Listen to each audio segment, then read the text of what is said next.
जय हिंद। नमस्कार साथियों। आज केंद्र सरकार ने एक इतना बड़ा अनाउंसमेंट अभी हाल में किया है, जिसमें जितने भी गवर्नमेंट एम्प्लॉई हैं, सेंट्रल गवर्नमेंट के जितने भी एम्प्लॉई हैं, उनको बहुत बड़ा लाभ होने वाला है।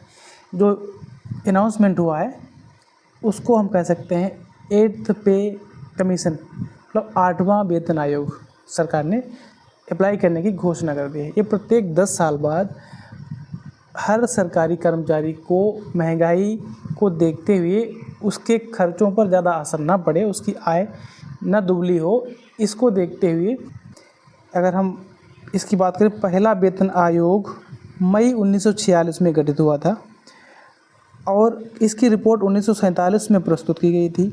इस आयोग की अध्यक्षता श्रीनिवास बरदाचारी ने की थी। यह आयोग केंद्र सरकार के कर्मचारियों के वेतन और सेवा शर्तों को सुधारने के उद्देश्य से बनाया गया है। पहला वेतन आयोग की अगर हम बात करें तो पहला वेतन आयोग कब लागू किया गया था? यह पहला वेतन आयोग 1946 में श्रीनिवास बरदाचारी की अध्यक्षता में गठित किया गया। पहला वेतन आयोग कर्मचारियों को जीवन का निर्वाह योग्य वेतन, मतलब जीवन का निर्वाह योग्य वेतन, इतना पर्याप्त वेतन मिल सके कि जितने भी गवर्नमेंट एम्प्लॉईज हैं उनके जीवन के निर्वाह में कोई कठिनाई न आए, देने के विचार पर आधारित था।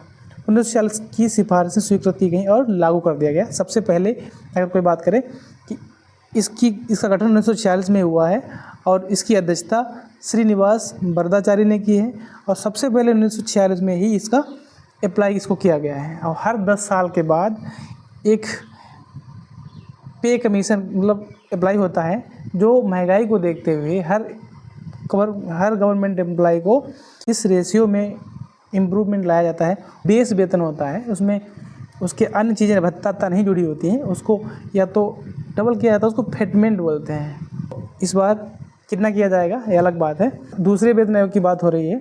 दूसरा वेतन आयोग कब लागू हुआ था? यह अगस्त 1957 में न्यायमूर्ति जगन्नाथ दास की अध्यक्षता में हुआ था।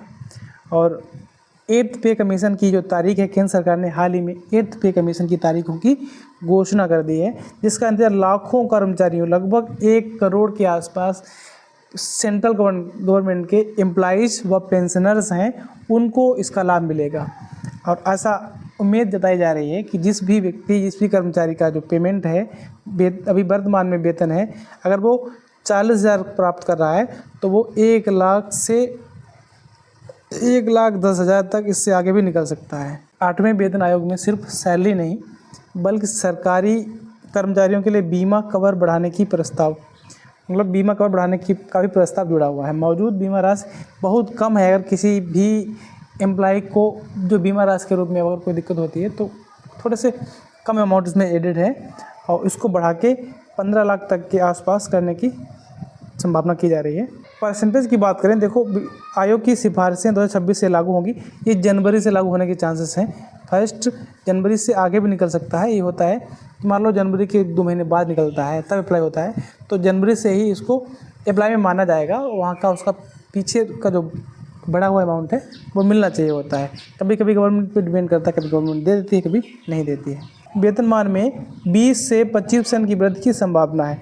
20 से 25% जो उसका बेस अमाउंट है वो बढ़ेगा, उसका भत्ता बढ़ेगा, महंगाई भत्ता बढ़ेगा, उसका अनाउंस बढ़ेगा, हर चीज़ बढ़ती है। तो ऐसी उम्मीद जाहिर की जा रही है कि मोर देन ट्वाइस, जिसका भी 40,000 आ रहा तो 1 लाख के आसपास उसकी सैलरी बन जाएगी। इसको 8वें वेतन कैलकुलेटर के जरिए इसका 21,700 का बेसिक वेतन कैसा होगा, इसको हम बेस मान लेते हैं, एग्जाम्पल के तौर पे है।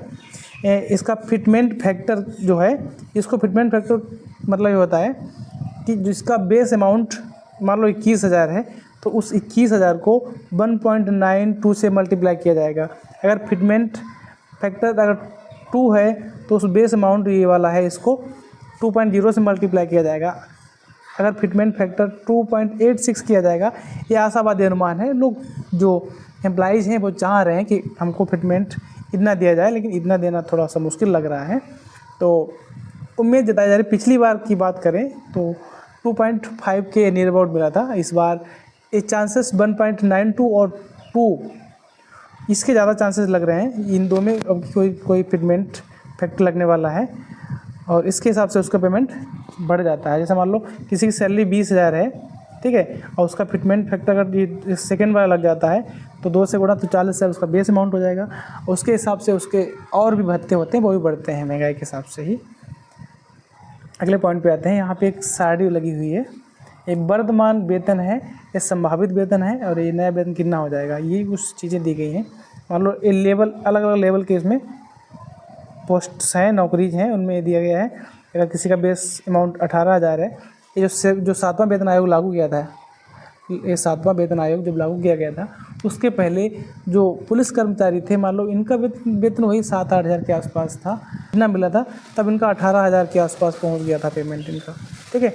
आपकी अगर फिटमेंट फैक्टर 2 भी लगता है तो भी इनका 45,000 के आसपास पहुंचने वाला है। और वेतन वृद्धि के प्रभाव क्या हो जाएंगे इसमें, अगर बढ़ता है तो क्या होता है। वेतन वृद्धि का सबसे बड़ा लाभ यह होगा कि कर्मचारियों की क्रय में वृद्धि होगी। इससे न केवल उनकी जीवन शैली में सुधार हो आएगा, बल्कि देश की अर्थव्यवस्था को भी लाभ होगा। अब जैसे मान लीजिए कहीं भी कोई भी एम्प्लॉइज़ हैं जिस भी सोसाइटी में रहते हैं, तो उनके पास जब ज़्यादा पैसा आएगा तो उनका उसी के अकॉर्डिंग उनका स्पेंड भी मतलब इंक्रीज होगा, खर्च भी बढ़ेगा। उनके यहाँ जो ट्यूशन के टीचर्स आते हैं, एक कोचिंग पढ़ा स्कूल में वो उनको ट्यूशन की व्यवस्था करवाएंगे। मतलब हर चीज़ पैसे और अर्निंग पे डिपेंड करता है, जिसका जैसा अर्निंग होता है वो उसी के हिसाब से स्पेंड करता है। तो फ़र्क तो पड़ने वाला है, सीधी सी बात है।